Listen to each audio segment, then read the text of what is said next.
অবশেষে ট্রেনে জিম্মি দশার অবসান হলো পাকিস্তানের সামরিক বাহিনীর অভিযানে নিহত হয়েছে বিচ্ছিন্নতাবাদী গোষ্ঠী বালুচ লিবারেশন আর্মির ৩৩ সদস্য।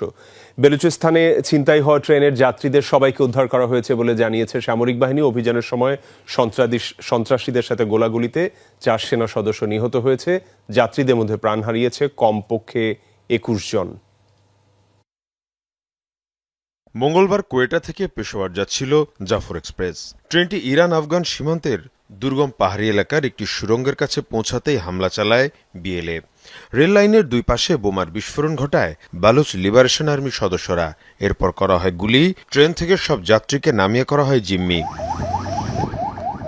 যাত্রীদের মধ্যে সামরিক বাহিনী ও পুলিশেরও বেশ কয়েকজন সদস্য ছিলেন। ঘটনাস্থলেই সন্ত্রাসীদের হামলায় প্রাণ যায় বেশ কয়েকজনের। কর্তৃপক্ষ জানায় ট্রেনটিতে প্রায় 450 যাত্রী ছিলেন। পুরো একটি ট্রেন এভাবে ছিনতাই এবং যাত্রীদের জিম্মির ঘটনায় তোলপাড় শুরু হয় বিশ্বজুড়ে। এ সময় 48 ঘন্টার আলটিমেটাম দেয় বিচ্ছিন্নতাবাদীরা। তাদের দাবি ছিল বালুচ রাজবন্দীদের নিঃশর্ত মুক্তি, সেই সাথে ফিরিয়ে দিতে হবে গুম হওয়া স্বাধীনতাকামীদের। সন্ত্রাসীরা হামলা করবে, একের পর নারী এবং শিশুদের হত্যা করবে, আর আমরা তাদের দাবি মেনে নেব, এটা ভাবার কোনো সুযোগ নেই। যারাই সহিংসতা করবে তাদের জবাবও অস্ত্রের মাধ্যমে দেওয়া হবে। সামরিক বাহিনী এবং পুলিশের যৌথ অভিযান শুরু হলে তাতে বাধার মুখে পড়ে নিরাপত্তা বাহিনীর সদস্যরা। ট্রেনের জিম্মি যাত্রীদের মানব ঢাল হিসেবে ব্যবহার করে বিচ্ছিন্নতাবাদী গোষ্ঠী বিএলএর সদস্যরা। অভিযান অব্যাহত রাখলে জিম্মি থাকা যাত্রীদের হত্যার হুমকিও দেওয়া হয়। এরপর অভিযান শুরু করে special force SSG. Pakistan ISPR জানায় ট্রেনটিকে ঘিরে রেখেছিল বালুচ আত্মঘাতী হামলাকারীরা। প্রথমে তাদের হত্যা করে স্নাইপাররা, এরপর বগির ভেতরে ঢুকে চলে অভিযান।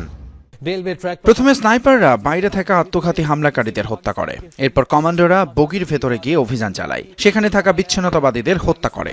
এভাবে একের পর এক বগি সন্ত্রাসী মুক্ত করে কমান্ডোরা। সফল এই অভিযানে কোনো যাত্রীর ক্ষতি হয়নি, সবাই নিরাপদে আছেন।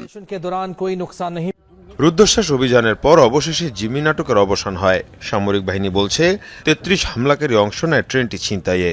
অভিযানে নিহত হয়েছে সবাই, অন্যদিকে উদ্ধার করা হয়েছে সব যাত্রীকে। স্বাধীন রাষ্ট্রের দাবিতে গেল কয়েক দশক ধরেই বেলুচিস্তানে চলছে বিচ্ছিন্নতাবাদীদের তৎপরতা। মীর মুশফিকা হাসান, যমুনা নিউজ।